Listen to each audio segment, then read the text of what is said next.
ക്ലാസ്സിൽ പഠിക്കുന്ന കുട്ടിയെ കണ്ടപ്പോൾ ഈ മാന്യ അദ്ദേഹത്തിന് ചിലതൊക്കെ തോന്നി. വിത്ത് മ്യൂസിക് നിങ്ങൾ കേട്ടോളൂ. പഠിക്കുന്ന പെണ്ണിനെ കാണുമ്പോ വെട്ടിപ്പിടിത്തെന്ന് പണം തോന്നുന്നു.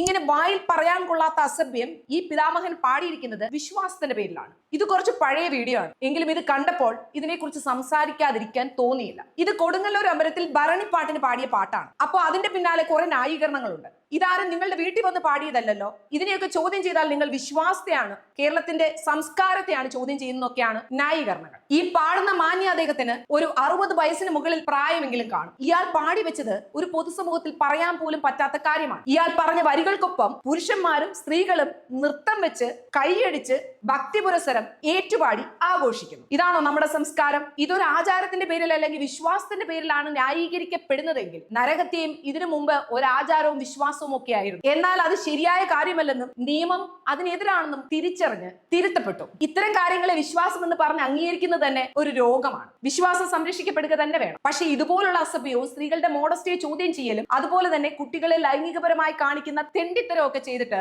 അതിനെ വിശ്വാസം എന്ന് വിളിച്ചാൽ ശരിക്കും പറഞ്ഞാൽ അത് വിശ്വാസമല്ല, കുറ്റകൃത്യമാണ്. അത് ചെയ്യുന്നവനും പറയുന്നവനും കാണുന്നവനും കേൾക്കുന്നവനും പ്രോത്സാഹിപ്പിക്കുന്നവനും എല്ലാം കുറ്റക്കാരാണ്. 10ാം ക്ലാസ്സിൽ പഠിക്കുന്ന കുട്ടി എന്ന് പറഞ്ഞാൽ ഏകദേശം 15 വയസ്സുള്ള കുട്ടിയായിരിക്കും, പ്രായപൂർത്തിയാകാത്ത ഒരു കുട്ടി. ഇങ്ങനെ ഒരു കുട്ടിയെ ലൈംഗികപരമായി ഉപയോഗിക്കണമെന്ന് പറയുന്നത് പോക്സോ പ്രകാരമുള്ള കുറ്റമാണ്. ഇത്തരം പ്രവൃത്തികൾക്ക് ഒന്നിലധികം നിയമവ്യവസ്ഥകൾ ബാധകമാണ്. 18 വയസ്സിന് താഴെയുള്ളവരെ കുറിച്ച് ലൈംഗിക ഉദ്ദേശത്തോട് സംസാരിക്കുകയോ പാടുകയോ ചെയ്യുന്നത് സെക്ഷൽ ഹറാസ്മെന്റ് ആയി കണക്കാക്കപ്പെടും എന്നാണ് പോക്സോ 2012 സെക്ഷൻ 11 പറയുന്നത്. ആരാധനയിടങ്ങളിലായാലും ഇത്തരം പാട്ടുകൾ കുട്ടികളെ ലൈംഗിക ഉള്ളടക്കത്തിന് എക്സ്പോസ് ചെയ്യുന്നതിന് തുല്യമാണ്. പാട്ടോ തമാശയോ വിശ്വാസമോ എന്നൊന്നും പറഞ്ഞിട്ട് ഒരു കാര്യമില്ല. ഇനിയുള്ളത് IT സെക്ഷൻ 6-7B ആണ്. 18 വയസ്സിന് താഴെയുള്ള കുട്ടികളെ ലൈംഗികമായി ചിത്രീകരിക്കുന്ന ഉള്ളടക്കം അത് വാക്കുകൾ കൊണ്ടുള്ളതോ അല്ലെങ്കിൽ എഴുതപ്പെട്ടതോ അല്ലെങ്കിൽ ഇലക്ട്രോണിക് മാധ്യമങ്ങളിലൂടെ ആണെങ്കിലും IT ആക്ടിന്റെ ഈ വകുപ്പിന് കീഴിൽ കുറ്റകരമായ കാര്യമാണ്.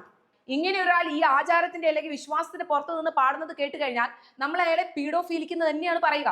കാലത്തിനനുസരിച്ച് വിശ്വാസത്തെയും അന്ധവിശ്വാസത്തെയും തിരിച്ചറിയാനുള്ള കഴിവുണ്ടാവണം. അങ്ങനെ നമ്മൾ തിരിച്ചറിഞ്ഞത് കൊണ്ടാണ് നരഹത്യ പോലെയുള്ള ആചാരങ്ങൾ നിർത്തലാക്കപ്പെട്ടത്. വിശ്വാസം എന്നുള്ള പേരിൽ എന്തിനാണ് ഇവർക്ക് നേരെ കണ്ണടയ്ക്കുന്നത്? എങ്ങനെയാണ് 10ാം ക്ലാസ്സിൽ പഠിക്കുന്ന അല്ലെങ്കിൽ 15 വയസ്സ് പ്രായമുള്ള ഒരു കുട്ടിയെ വെച്ച് ആ കുട്ടിയുടെ മുത്തശ്ശന്റെ പ്രായം വരുന്ന ഒരാൾ ഇങ്ങനെ ഒരു പാട്ട് വിശ്വാസത്തിന്റെ പേരിലെന്നും പറഞ്ഞുകൊണ്ട് പാടി അറുമാദിക്കുന്നത്? അത് ഏറ്റുപാടി കൈയടിക്കാൻ സ്ത്രീകൾ ഉൾപ്പെടുന്ന ഒരു സമൂഹത്തിന് എങ്ങനെയാണ് സാധിച്ചത്? ഇങ്ങനെയുള്ള ആചാരങ്ങളെ ഊട്ടി ഉറപ്പിക്കുന്നത് അവരുടെ രോഗാതരമായ ചിന്താഗതികളാണ്.